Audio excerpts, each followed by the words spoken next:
Aloha, Dr. Sierra here, coming at you with a pretty hot topic, probiotics. So as a reminder, I'm a naturopathic doctor. That means I'm trained in traditional and conventional medicine to treat and prevent disease. That being said, I'm coming on here to share information, resources, my thoughts on certain topics. Please don't take this information as direct medical advice for any health condition that you might have. Anything I talk about, you are invited to do some more research on, ask me questions about, and then consult with your own healthcare provider to see if any of these topics would be appropriate for your care. Okay, so one of my new awesome friends, she had a baby right around the time that I did. She requested that I talk about probiotics, my thoughts on probiotics, and the best ways to incorporate them into the diet. So it seems like a pretty simple topic, but it actually touches in on really the essence and the core of how naturopathic doctors treat essentially every condition, especially gut health conditions and skin conditions. We always, every single time, address the health of the gut in every patient visit. And it's interesting to know that it was actually Hippocrates, who is considered the father of medicine, who said all disease begins in the gut. And naturopathic doctors take that very seriously. So if you see a naturopathic doctor, expect them to ask you some pretty invasive questions about your bowel movements. So we want to know, are you pooping every day? What's the quality of your poop? What does it look like? Do you feel complete after your bowel movements? So we ask a variety of questions around that topic, which for most people, if it's the first time they've seen a naturopathic doctor, think is pretty uncomfortable for a little bit. But all of those answers give us a lot of information about the health of your gut. And as noted before, the health of the gut feeds the health of the entire body. For example, at least 70% of the immune system resides in the gut, around the gut. That's where immune cells are produced. That's where the immune system is mediated. There are also hormones produced by gut bacteria. Neurotransmitters are produced in the gut, for example, melatonin, and vitamins are even produced in the gut. B12 is produced by gut bacteria. So we can't emphasize enough how important it is to be conscious of your gut health, and that everything you ingest is either helping or hurting the gut. And not just the things you ingest, your thoughts, your emotions, your stress levels. I've mentioned it before, but cortisol, stress hormone, actually acts as a pathogenic organism, not an organism, but as a pathogenic agent on the gut. Sustained elevated stress levels pick at the gut, break it down, and cause leaky gut. So basically everything we do has an impact on the health of our gut, which has an impact on the health of our entire body system. Sometimes hearing that will either make you feel empowered to have different choices, become really centered in your thoughts and your emotions, or it potentially could stress you out even more. Oh my God, my stress and my thoughts are affecting my gut. Oh, it's another thing to be worried about and concerned about. Please don't go down that path. Just take this information piece by piece as you can digest it, and let it empower you over time. If you catch yourself overthinking and processing and feel those stress levels rising, just take a pause, focus on your breath, focus on your body, look outside, just take a moment. Okay, so let's move on and talk about the gut and probiotics and how we should incorporate them into our lives. Okay, so probiotics actually refer to the microorganisms that live in your gut, the bacteria, mostly the bacteria. And medicine is starting to care a lot more about that gut bacteria and what's going on in there. However, we are literally just skimming the surface of the iceberg as to what we understand about the bacterial composition of the gut, or the probiotics that live in the gut. We do know that humans are outnumbered about 10 to 1 bacteria cells to human cells. So some people like to joke that we're actually just vessels to walk around the bacteria, because they live in our bodies more than our own cells are living in our bodies. That being said, each person is thought to maybe even have their own indigenous strains of bacteria that only exist in them and not in other people. So I'm telling you all of this because it's important to realize that just going out and buying a probiotic may actually just be a waste of money and not really have any impact, or could even have a negative impact. We really don't know. So I exert a lot of caution around taking a probiotic supplement. In my opinion, there are other ways to get probiotics into the gut that are actually going to work, and how our bodies are designed to receive probiotics and to maintain a very healthy probiotic profile in the gut, which results in more balanced hormones, neurotransmitters, the right production of vitamins, etc.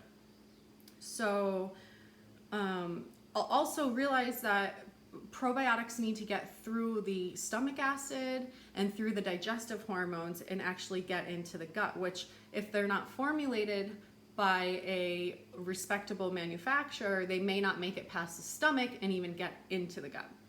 So probiotics are the actual organisms that we want to populate the gut with. Okay, so that's that. I'm just going to give you some kind of definitions and then some approaches in how we address really modulating the profile of the gut bacteria. Okay, so those are the probiotics.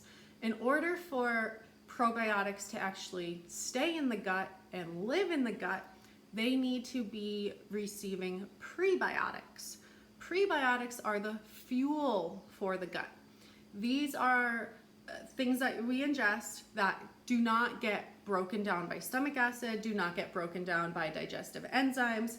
They make it through the stomach, they don't get absorbed into the body, and they actually feed the bacteria so that the bacteria can proliferate and maintain its own colonies, its own life, if you will. The prebiotics are really special, and they are starting to get a lot more focus in on research on them, because the breakdown of prebiotics results in short chain fatty acids, or SCFAs, which you may or may not have heard of depending on how much you dive into this sort of thing. And the short chain fatty acids are actually fuel for other cells. So for example, short chain fatty acids feed different immune cells in the gut. So as I mentioned, the majority of the immune system actually resides in the gut, and the immune system can be kind of revitalized by these short chain fatty acids. And actually what we see downstream is that the body has more capacity to recognize pathogens and to get rid of them. And that's thanks to the short chain fatty acids, thanks to the prebiotics that are getting through. Another example of how short chain fatty acids act on the gut is they actually fuel the epithelial cells. Those are the cells that make up the lining of the gut. So they will cause the gut to repair itself and heal itself and create a stronger lining or wall, if you will. Okay, so prebiotics, as I mentioned, are not digestible. So they come mostly in the form of fruits and vegetables and other starches. So the best way to get probiotics into your diet is to eat whole foods, is to eat raw vegetables, cooked vegetables, fruits. all of those things have naturally occurring on them probiotics, the lactobacillus bacteria for the most part. Also, cultured foods are a really great source of probiotics, and all of those whole food sources of probiotics contain with them the prebiotics. So our bodies are designed on this planet to eat food, not to take pills with, 50 billion little microorganisms packed into a little capsule. That's not really the design. So, however, I'm not saying that those supplements, probiotic type supplements, don't have their place. They do have their place. Okay, let's just talk about their place for a minute.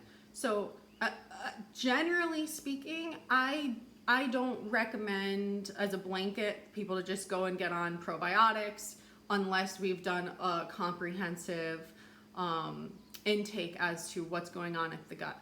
So in naturopathic medicine and functional medicine, we treat the gut for the most part in a 4-step process. It's referred to as the 4 R's. So the first R is remove, the second R is replace, the third R is re-inoculate. That's when you would bring in a probiotic type supplement potentially. The fourth R is repair.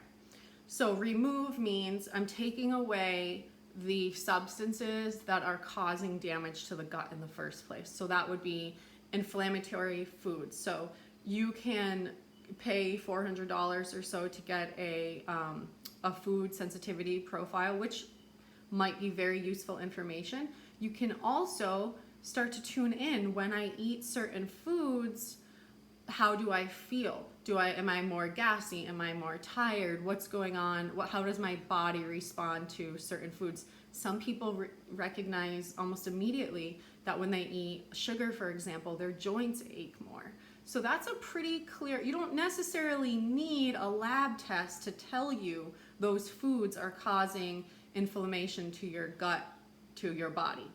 So remove is the first step in treating the gut. So remove is the first step. Okay, the second step is replace. So that means we're replacing the stomach acid, for example. A lot of people who eat a standard American diet, a SAD diet, have reduced stomach acid. It's important that we have enough stomach acid to begin those initial phases of digestion. So that might be in the form of apple cider vinegar or an HCl tablet, or just modifying with diet. There's other nutrients to consider in the replace phase. The third phase, re-inoculate, that is when we might bring in a really high grade physician certified probiotic type supplement at that phase. Just get a sip.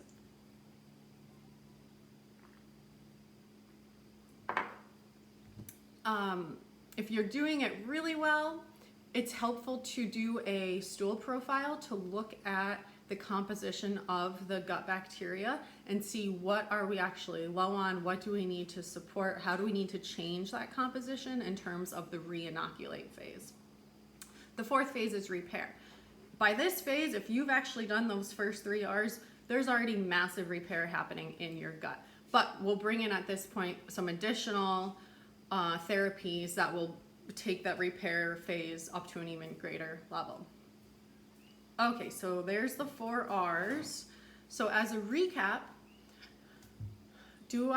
how do I feel about probiotics? I feel that they are very complicated. They're probably, oftentimes people are wasting a lot of money on these supplements because you're still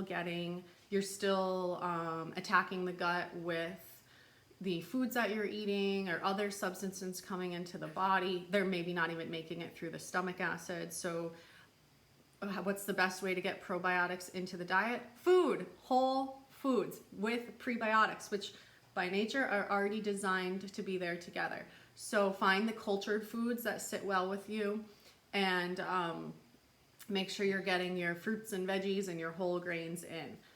And then also, if you really do have some more pronounced gut issues, and you think that probiotics are important for you, consult with a medical provider who is trained in gut health. So